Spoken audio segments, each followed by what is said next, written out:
Happy Rotation Day, everybody. The start of the month brings with it a new patch, and the start of September brings with it a new Revolution season. We've about 60 odd cards to get to today, with a bunch of changes to the new Exalted Twiltree set, as well as a couple cards in the Constructed Removal suite that are getting changed to better fight battles. Before we jump into everything, you can find links in the description below to things such as the full 3.5-hour Exalted Twiltree set review to give you all the context you might need to brace yourself for the new rotation. Link to the Custom Magic Discord server where you can check out all of the set projects in the works and talk about all things Revolution.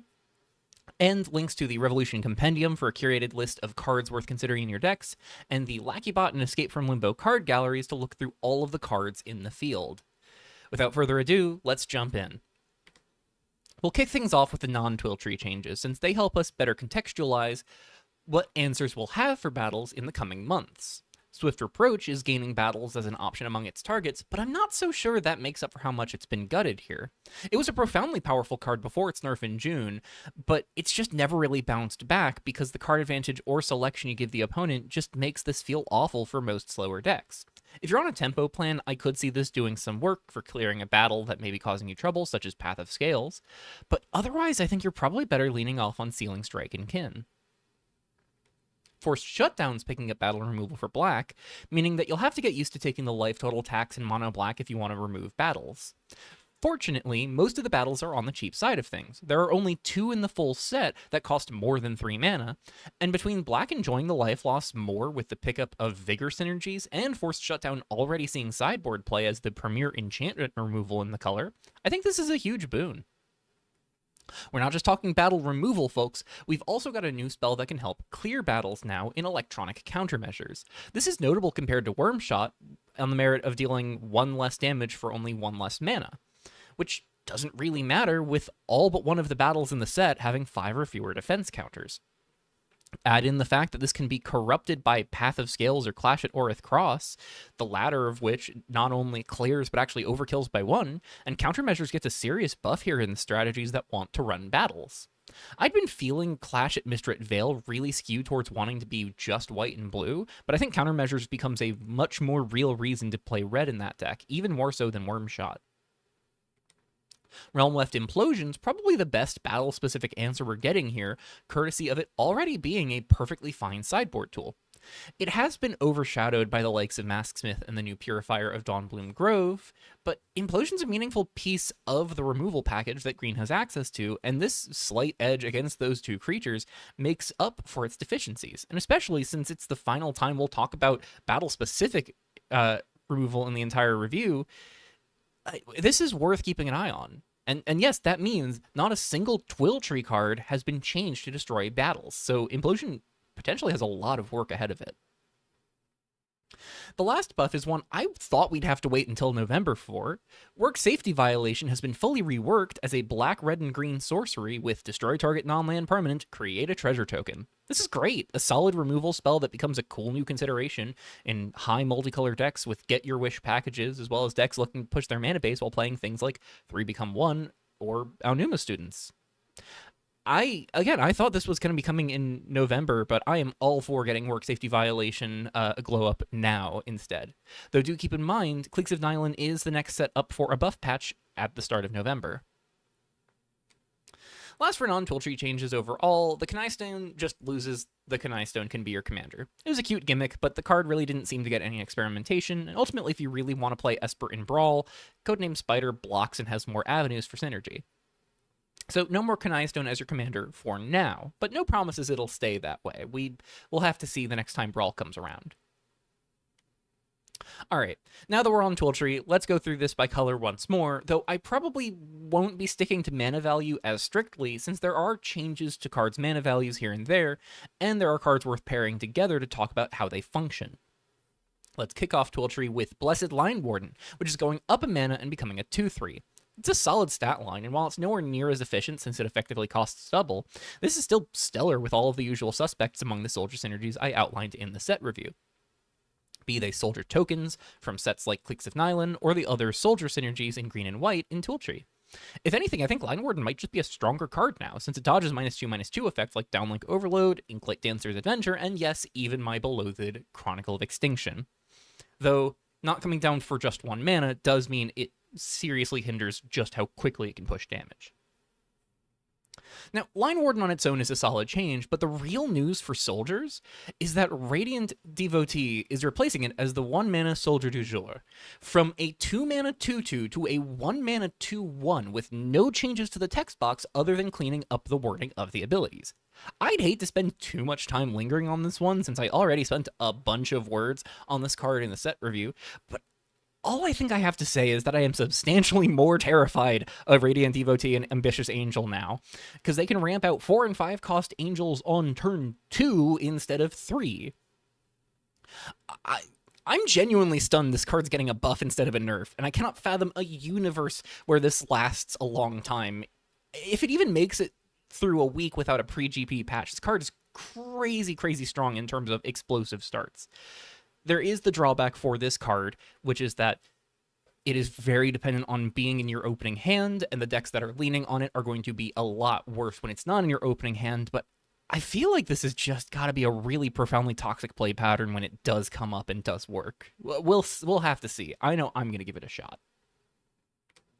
Granted, one of the 2 best angels to ramp that plan up into is getting a slight knock in its efficiency, as Dawnhymn Herald's Reprieve modifier now goes from allowing you to choose all of its modes to only be able to choose up to 2 instead if you reprieve it.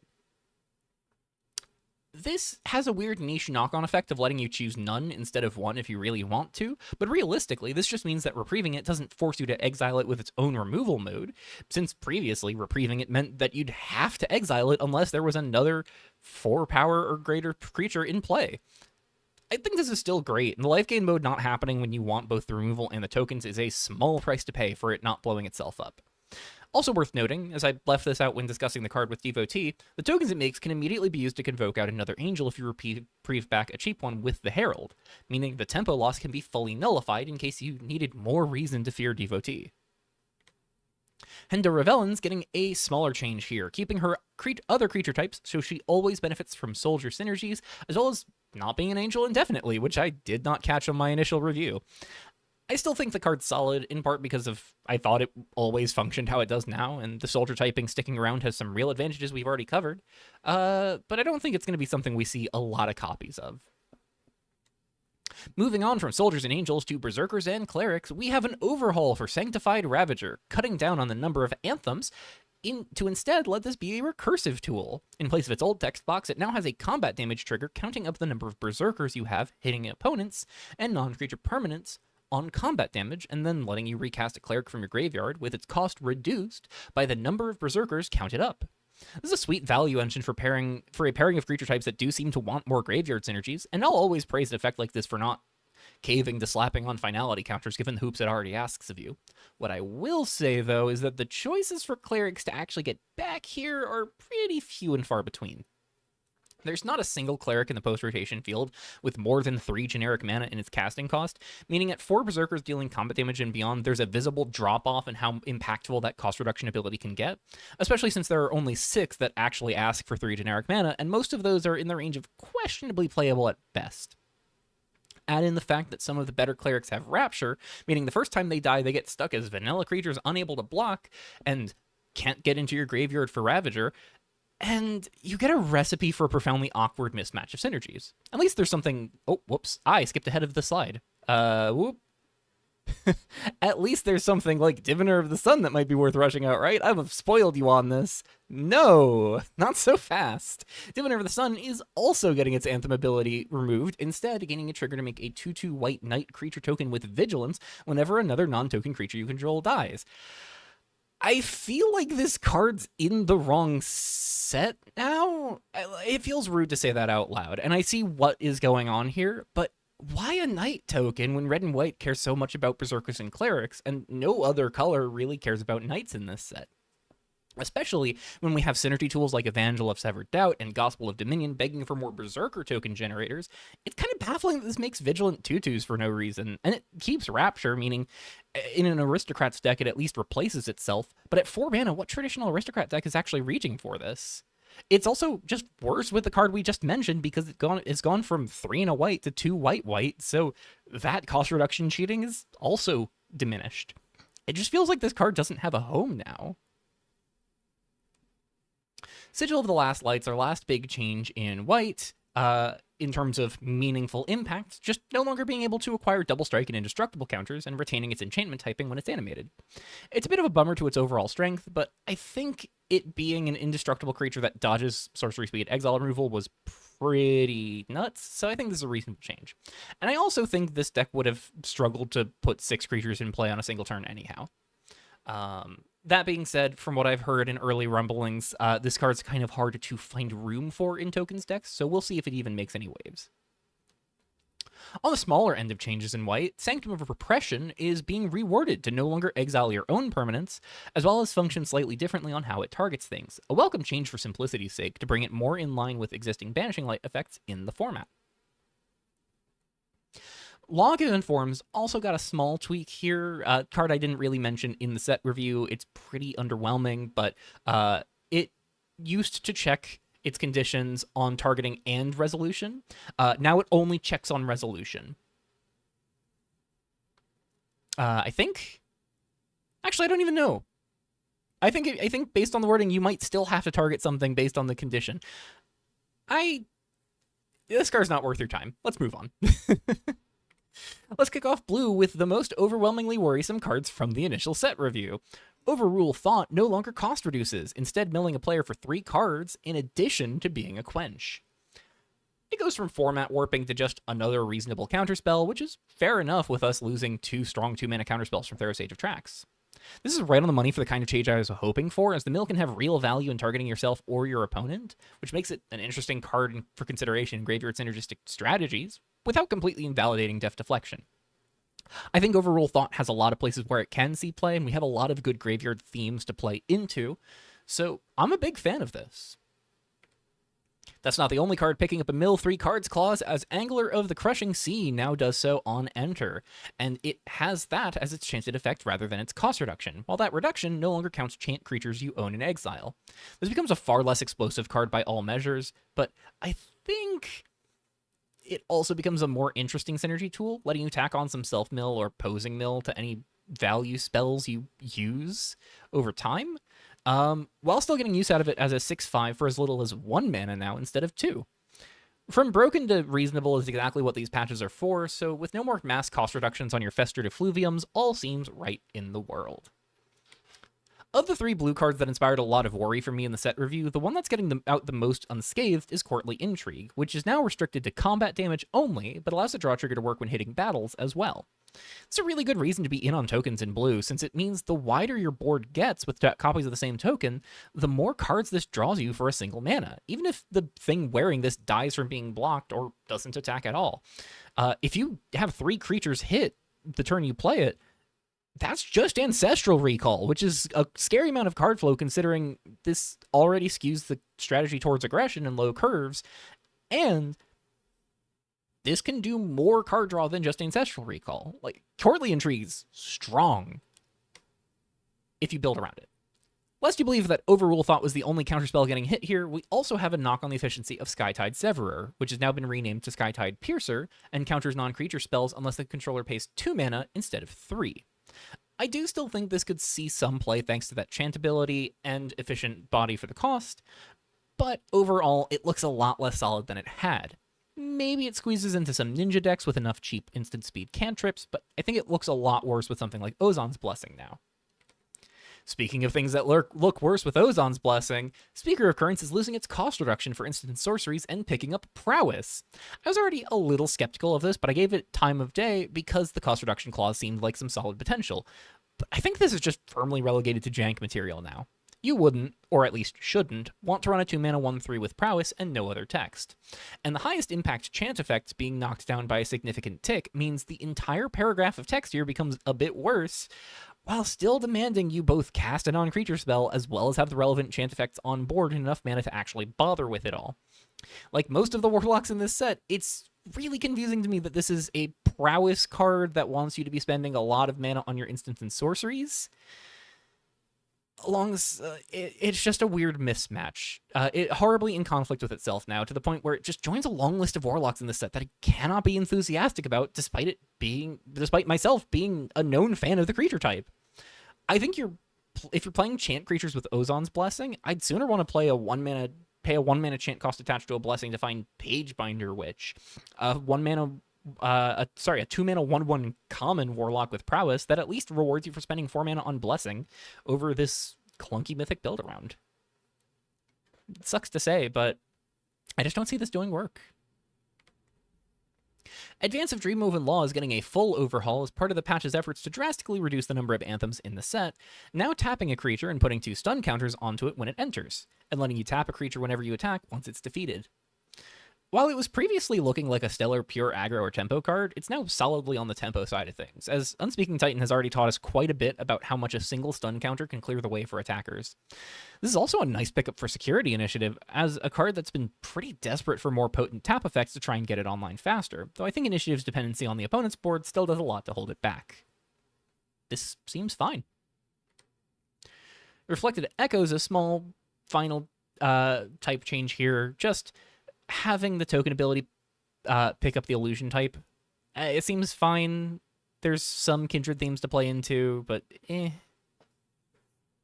don't know. Let's just move on. Let's kick off the black cards with a change I saw coming, but not quite in the manner we ended up getting. I think everyone was ready to see Reclaim the Fallen go up to 5 mana to cast. Revolution has a rough history with 4 mana reanimation spells on account of the reanimation targets being resoundingly powerful. What I wasn't expecting was that along with the 1 mana tax on the front side comes a 2 mana reduction to the flashback cost, meaning it now casts from the graveyard for 1 in triple black. So in a roundabout way, we are still getting a 4 mana reanimation spell. You just have to jump through 2 extra hoops in getting this into your graveyard and having 3 black mana sources on turn 4, which can be easily accomplished thanks to the Shocklands and other good sources of mana fixing we have right now. I think traditional Reanimator decks might finally be back on the menu at long last. Pact Beyond Death's getting a big hit to its defeated condition, moving from a potentially one-sided board wipe to a one-shot tutor. 2 mana for the tutor is pretty great, even if it costs 6 damage to get there from the previous 5. Just realizing, by the way, as I say this, this is actually the second card now that Electronic Countermeasures cannot clear on its own. This used to be able to be cleared by what Countermeasures was changed to be, though. And while that tutor is stapled to a card selection spell that also pads your life total if it's only dealing 2 damage, after you only deal 2 damage to it, I think this could be pretty real. I'm kind of getting myself mixed up between going off script and reading the script. Just roll with me. I think this is a significant loss for mono black control and black X decks packing burn, as you can't use it as a board wipe by defeating it with spells. But as a value tool, this is a big jump in strength. I do wonder if it's worth hitting it with Wormshot. I don't think so anymore because, I mean, Wormshot becomes 4 mana tutor, which, sure, that's pretty solid, but 4 mana is a lot to tutor. More unsurprising changes abound. Drowned Tide Exhumer no longer picks up non-creature cards with its chance ability, which seems to have just been an oversight for the effect. Makes sense, didn't seem particularly playable, but it could have done some strong things if it could rebuy non-creature spells and lands, so it ends up as a fairly respectable change. Also unsurprising is that Fiend of the Crimson Pact is getting -1/-1 and can no longer tutor cards with the same name as itself. I still think this card could be solid, though it is a fair bit worse now, so we'll see if any mid-range strategy dares to give it a shot. Though the 5 mana slot in black right now is pretty wide open, so this has some room. Just if you're playing black with green or blue, less so. Matriarch of Failed Kin is shedding its discard Anthem to gain Menace and folding Horrors into its abilities. This being able to find Dormant Monstrosity is interesting, but let's be real, this is still just extra copies you can draw of Exorcist of Errors that give the Exorcists you have in play +1/+1. Losing the discard mode makes it worse at fully ripping apart your opponent's hand, but I think you're still going to be hard-pressed to find any reason to play hits other than the Exorcist off of this. Maybe if there are enough tools in blue-black, you could get away with Dormant Monstrosity and Exorcist together, perhaps along with another blue Warlock, but the best blue Warlocks this could hit both got nerfed, so I don't really know. Sovereign's Execution got a huge change here, now being able to destroy any target creature or planeswalker for only 2 mana. I don't remember why Widow's Night is here. Sorry, I'm looking at my screen and I don't remember why I put Widow's Night on this slide. Anyways, so it now destroys any target creature or planeswalker, but it deals 3 to you if Vigor's offline. Now, the usual ways to circumvent this, like Shocklands and Coalesced Land, still works, but this now toggles between an unconditional 2-mana removal spell with no downside and a 2-mana unconditional removal spell that enables Vigor for you if it wasn't already online. There we go, I remembered, because it turns on Widow's Night if you don't have it enabled already. I'm good at this. We're also getting a nice bump in strength to Extract the Truth, which has been renamed to Pluck the Soul. Its second mode now forces the opponent to sacrifice an enchantment or battle, giving us yet another way to interact with the format's newest permanent type. Which means I was technically a liar earlier when I said there's no new battle removal. There is. This is battle removal, but it's an edict, and if the opponent has an enchantment, they can keep the battle. I'm not sure it'll be as reliable as Forced Shutdown by any measure because of those reasons, but losing life, not losing life is a nice upside here, and the flexibility is always worthwhile as well. Clash at Scorchroot Bluff kicks us off for red, having its pressure cut in half in exchange for a bigger 2 defense payoff. It now only creates 1 fairy at the start of combat, which looks awkward given the token lacks evasion and means that this does a lot worse of a job at clearing itself compared to the previous version, letting the tokens clear itself over 2 turns. But in exchange, the first 2 points of damage now let you discard up to 2 cards to draw that many rather than just 1. I think this is a significant hit to the value it has in decks that would want it most, as the extra bit of rummaging really doesn't do a lot to make up for how much lower of an impact this has in most scenarios.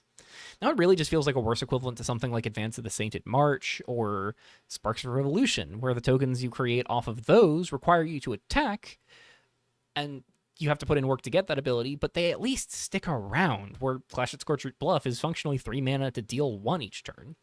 On something we've seen start falling off hard, even on 1 and 2 mana permanents, and those could at least guarantee the damage always gets through, such as the now rotated Shrine to Mogus or the Red Laystone. This lacks those luxuries. It's at 3 mana instead of 1 or 2.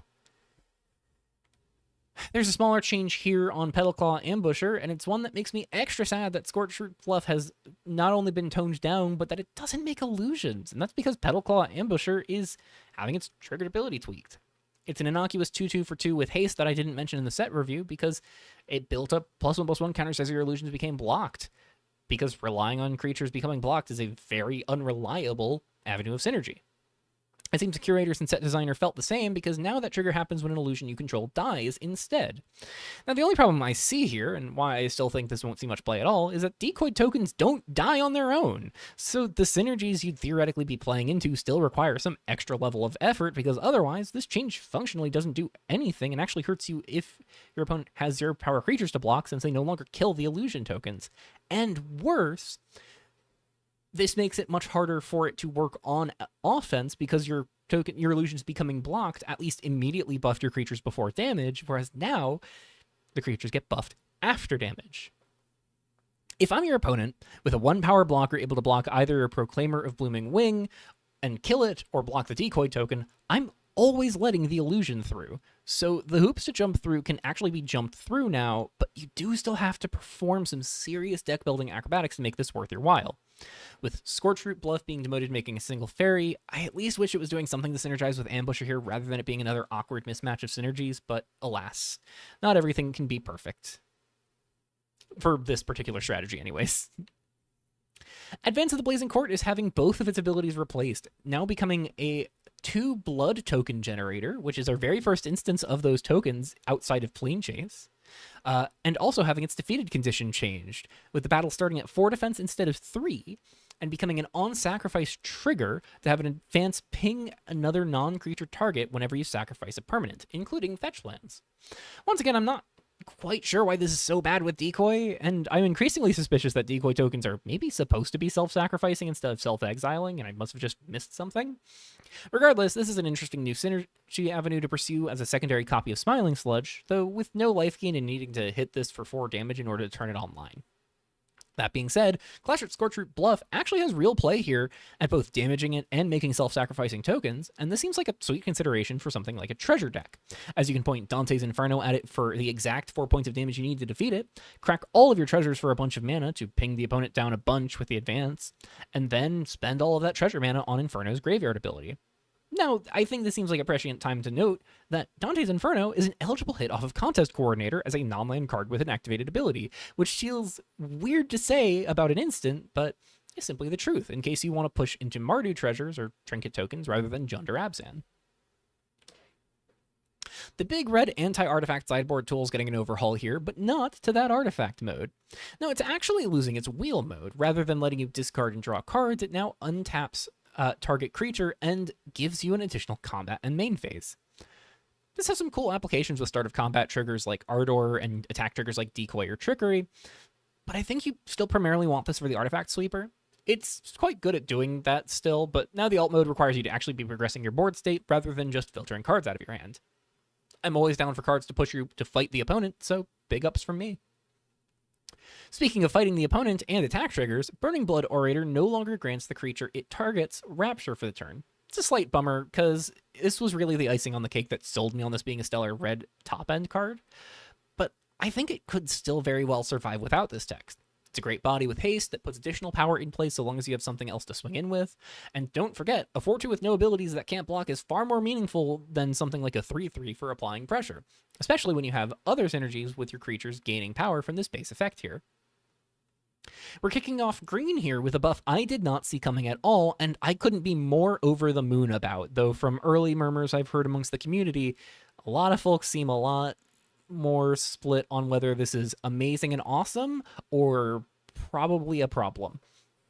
Dawnsworn Survivor is having its graveyard recursion ability lose the creature rider on its second spell clause, meaning rather than just checking for your second creature spell, it's your second spell at all in the turn.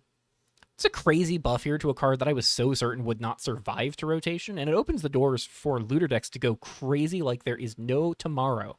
From Ignited Soul and Fabricated Anomaly to Industrialize and Aqua Crew Flagship, this turns looting and rummaging effects into a real card advantage, which lets those strategies tear away on resources unless the opponent comes packing meaningful graveyard interaction, which we do have a healthy amount of right now, but less than prior to rotation, given that one of our best options in Soul Guide Lantern just left the field.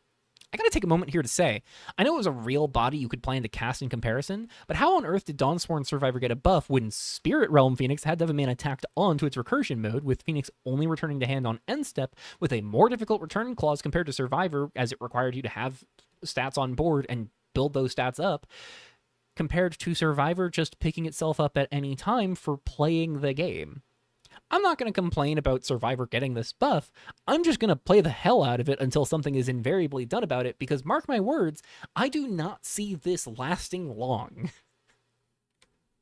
Speaking of green cards that made me lose my mind during the set review, Banners Unbroken is also receiving a change, though this one probably for the worse. It's coming down 1 mana overall on its base casting cost, but now it only costs 1 less per angel instead of 2, and only places 2+1/+1 counters on each of your soldiers from previously buffing all of your creatures for the turn, +1/+1 for each soldier you have. The cost reduction change means that this winds up costing more than it did previously if you have 2, 3, or 4 angels in play, and the board buff, while permanent, is far less significant. I flagged this to Zangy and the curators after writing the slides for Radiant Devotee and Banners Unbroken, but it feels like the wrong card bit the bullet here, as without Devotee scamming a bunch of soldiers and angels into play, I'm not sure the old version would have seen play, and I can promise you this new one is a lot worse. From scam changes to stompy changes, we have Redeemer of Hollowed Flesh losing its ward ability. It's pretty wise considering we're getting a way to put it into play on turn 2 in Huskforger Acolyte, but I still think it'll do a lot of good even without the innate protection. Vestige of the King's Fall is also getting a change, gaining a point of power to make it more lethal as a stompy threat, but changing its Vigor ability entirely, now letting you exile it from your graveyard at your end step if your life total changed, to return a zombie card from your graveyard to your hand instead. This has diminishing returns in Green Stompy, as there are only 4 mono green zombies in the format, and most don't really feel right for Stompy decks, and if we widen the scope from mono green, we only get a couple of notable black-green cards like Vardo Revelin and Zakola the Gentle End, which don't really need this. It's a sweet synergy tool, but there are just way more spirits in Revolution than zombies right now, so while I think the bump in power is nice, the recursion ability just took a substantial hit. If anything, this feels more like a self-mill tool now, something you want to mill over with a card like Jack Monster Mentor to use as manaless recursion, but even then, we kind of feel the lack of good zombies to rebuy. If this brought back a zombie or spirit, I would be at least a little more enthusiastic, but at just zombies, we really don't have the right support at the moment. Though, at the very least, we can keep an eye out on this for any future sets that do bring zombies to the field. Speaking of green zombie stuff that's not actually a zombie, let's talk about Dreadchant Warcaller, both the small change it's getting and something I probably should have acknowledged during the set review. Warcaller's change here is pretty unsubstantial, just losing the intervening if clause, so end-step life gain or life loss triggers, enable its vigor ability. Now, the real elephant in the room here is that I talked a lot about how much I distrust the reliability of this and other cards in the set that make the 2/2 zombies, because of how much being unable to block can hurt as a drawback, especially as we move into a format with battles. But it's worth considering that if you have a shock land or coalesced land that enables this the turn it comes down, which could be turn 2 because of Huskforger Acolyte, that's 5/4 worth of stats for 3 mana, with the more relevant of these two bodies having Ward 1 and being able to keep making tokens every turn it's in play. I'm really dubious of the zombie tokens still, but if you're able to solidly stay as the aggressor in a given matchup, this could be a real way to snowball the board out of control. And I think it's enough reason to push Green Stompy either into a second color for shock lands, into running some coalesced lands, or probably both. Vigor's strong when it's online, and this one's stronger than I gave it credit for. Faithline Marshal was the everywhere token maker I was the most optimistic about, and while it's another Anthem effect that's being lost here, I think the small boon it's getting is honestly worth it. Marshal's losing the third spell trigger to give your creatures +1/+1 for the turn in place of just having a third point of toughness. I mentioned way earlier in the review that the 2 to 3 toughness threshold is actually meaningful given a lot of the -2/-2 effects running around right now, but it's also really good against a lot of cheap red removal. Shock, Magma Spray, Firebolt, Edgeland Pledge, Set Ablaze, Advance of Fire and Faith, Saboteur's Immolation, Calamitous Warcry.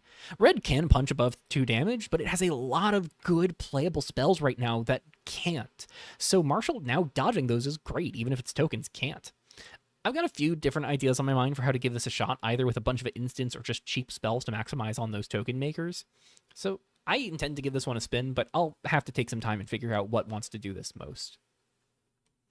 Lastly for green, Gravebound Oath is having its middle ability threshold bumped up from 3 defense to 4 and no longer cost reduces spells from outside your hand when defeated, and it also no longer reveals the top card of your library, instead letting you just look at it. I think this is just a nerf all around. 1 damage compared to 2 is nice for being able to play lands from the top, but you only really care about this if it's fully defeated anyways, and the lands being playable after less damage is not going to matter most of the time.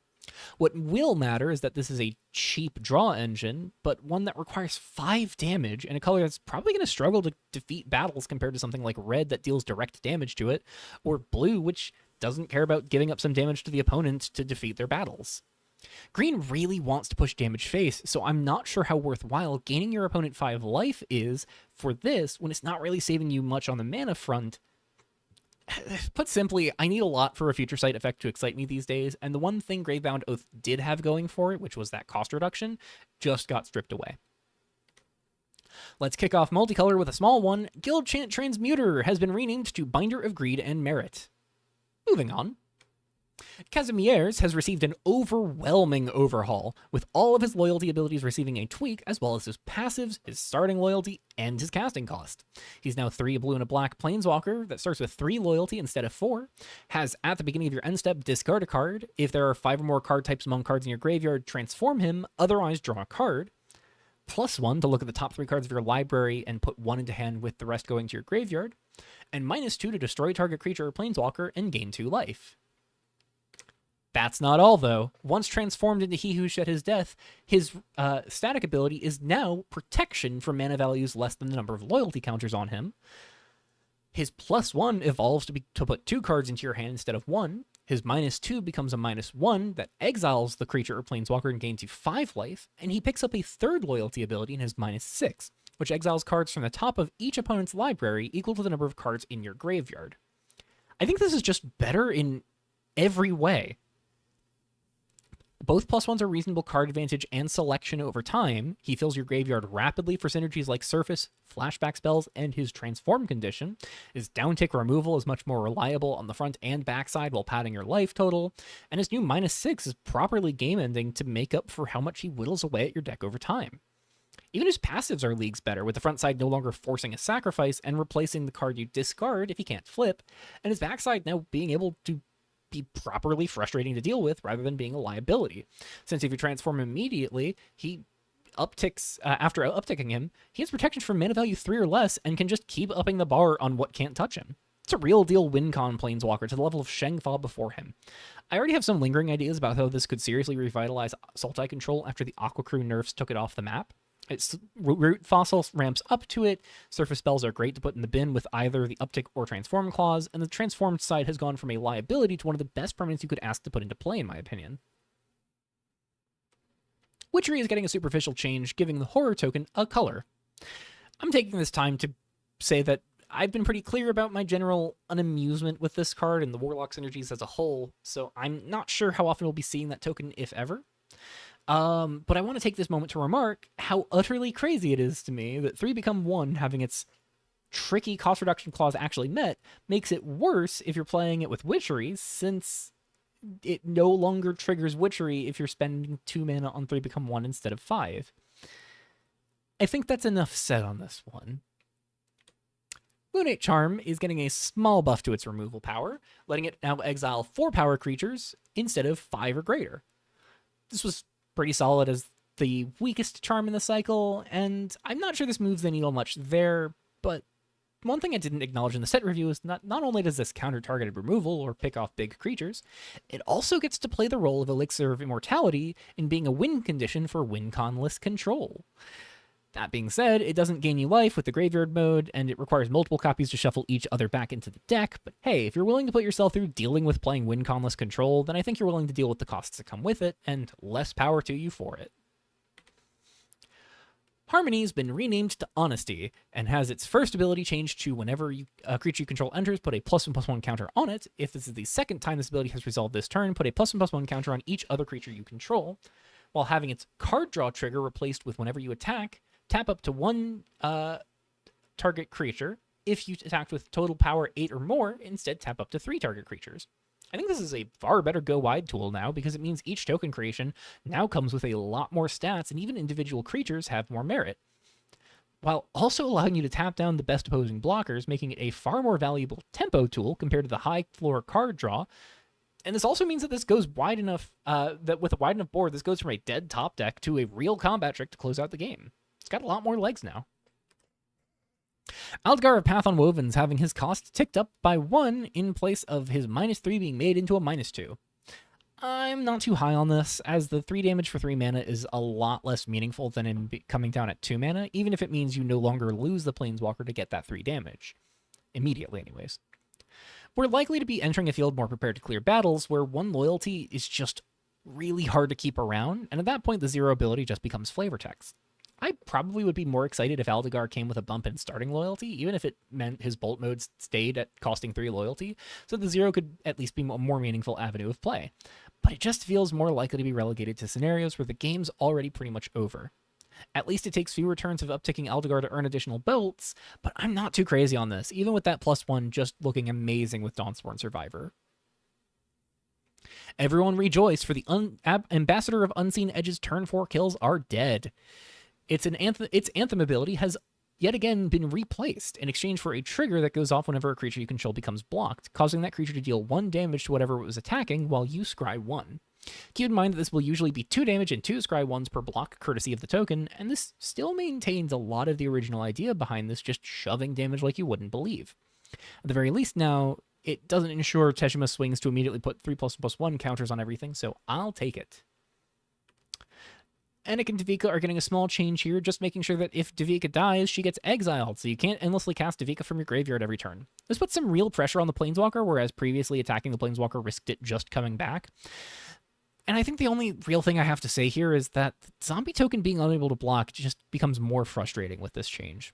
Goodness gracious, do I loathe these unblocking tokens. specifically on slower cards. Aggro or sacrifice tools like the Hazak Clique or Dreadchant Warcaller do seem reasonable, but when your Planeswalker you had to put in your graveyard to cast and exiles itself when it dies and had to have your life total change in order to cast it makes an unblocking creature token that just can never defend it, I gotta say, my enthusiasm for this card has been dropping off significantly. At least that -1 is still pretty strong because that uptick feels so much worse with Davika getting exiled when she dies. Varda Revelovan's getting an overhaul, becoming a 3/3 for 3 mana with Trample that gets +2/+2 as long as you have 10 or less life, indestructible as long as you have 5 or less life, and drawing you a card and pinging you for 1 whenever he hits a player. It's kind of awkward that this doesn't trigger when hitting planeswalkers or battles, unlike some other combat damage effects in this set. Like, seriously, why does Courtly Intrigue draw you a bunch of cards for clearing your own battles, but this one can't do 1? Anyways, even in spite of that, yeah, this card's solid. 3/3 for 3 is always at least reasonable. There are some solid reasons to want to dip into black-green for Green Stompy, and this is another stellar turn to play after Huskforger Acolyte. And I'll be honest, I think this just largely erases Spiky Jack's Gravetiller from the conversation. I have a soft spot in my heart for Spiky, but the card simply has too many hiccups in its ability to actually do anything, whereas Vardo just hits play, swings, generates cards, and there's not much to argue with there. Zakola the Gentle End is getting hit to his floor here, in that he can no longer search up lands with his end step trigger, but honestly that just seems fair. Searching lands with this never requires your life total to change, and 5 mana for a 3/5 with reach that just puts the best land from your deck into play at each of your end steps would see play in a lot of slower decks without question. I think this is still good for finding something like Anik or Exorcist of Errors off of a shock land or a pair of coalesced lands on the turn you cast Zakola, so if the slower Vigor deck intrigues you and you're still interested in something toolboxy, Zakola does a pretty nice impression of a repeatable Ozon's Blessing, or better, in exchange for some investment in your mana base. Don't think one black-green legend had to miss out on the card-changing fun. Sirius's name has been changed to Sevrith. Anyways, Sunwrath's Charms gaining a change to its Deal 2, Gain 2 mode now, as it hits any target creature instead of just attacking or blocking creatures. Unlike Lunate Charm, I was actually pretty high on this, and now that its worst mode just got a bump in strength, I'm keen on giving it a try. We've seen how good some of our 2-mana creatures can be right now, with courtesy of Ozon's Blessing, and Sunwrath Charm allowing you to set up graveyard synergies, reanimate a 2-mana creature, or pick off an aggressive or value-generating creature on the opposing board is a nice bit of flexibility to make this come together. Not every Anthem in the set has to lose its Anthem. Frenzied Dawnseeker loses haste instead. I glazed over this and didn't really mention it in the set review. I didn't think it was particularly playable, but maybe it could have been. Probably won't be now. Astarion is losing its ward cost, losing a pretty impactful term for keeping it around, and as well as getting -1/-1 in exchange for giving his tokens lifelink. Still a pretty big bummer compared to him being literally untouchable, but this is still a decent top-end card for killing the opponent or opposing planeswalkers or defeating battles through counter magic, and the lifelink is greatly appreciated in terms of its ability to help pad your life total out against aggression. And hey, his token's Sacrifice, so that's a use for Advance of the Blazing Court as well. Probably going to see less play than he would have, though.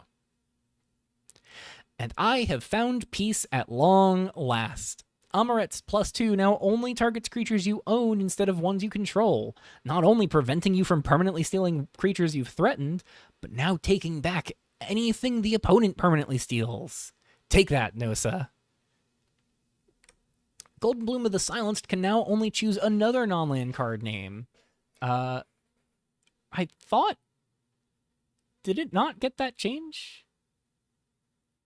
Huh.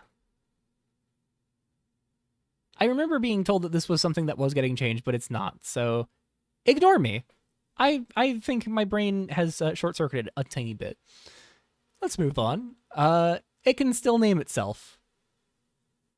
If you want to do that, go ahead. If you really want to tech against your opponent's bloom with your bloom, more power to you. Worth noting, this kills auras. You name an aura, it loses the ability to be enchanted onto a thing, and then you can flicker the golden bloom and reset it. Anyways, the Forever Heart's triggered ability now only triggers when a non-token creature you control dies, rather than any creature. It's another thing I missed in my set review, but it doesn't do that thing anymore, so I feel vindicated for not wasting breath on it. As I said in the review, please get back to me if you have any idea how to use this, because I sure as hell don't still. And finally, Remnant of the Devoured Sun is going up by 2 mana and no longer cheats things into play. It's an indestructible 7/7, so I get it. We do have a lot of ways of filling the graveyard right now, so that additional cost isn't as tough as it looks. But the cost increase combined with that hit to that enter cause and attack trigger just makes this look very low impact compared to something like a Privilege Escalation, which can be reanimated and cheated into play to be quite meaningful. And that concludes the patch notes for the start of the Exalts of Twiltree season. I got some pretty sweet deck ideas kicking about in my head, and even more now that the patch has been fully revealed. Once again, you can find the links to the Custom Magic Discord server and all the best resources for checking out the cards in the format in the description below. I hope you're all ready for looters to ride again on this channel, and I'll see you all in the Revolution chat. Bye-bye!